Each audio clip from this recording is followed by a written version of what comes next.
আরেকজন দেখেন, উনি সচিব, নির্বাচন কমিশনের সচিব এম আলী নেওয়াজ,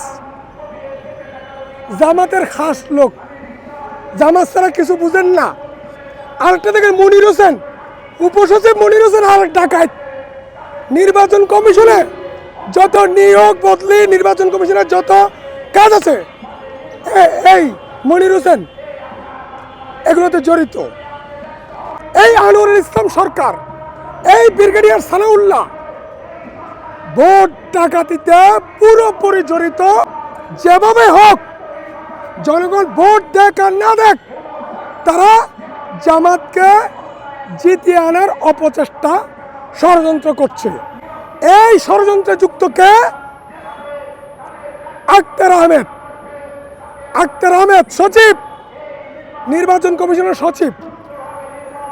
পুরো একটা চক্র, আওয়ামী লীগের মতো একটা চক্র নির্বাচনকে ম্যানিপুলেট করার জন্য, নির্বাচন ডাকাতি করার জন্য জালিয়াতি চক্র এগিয়ে যাচ্ছে।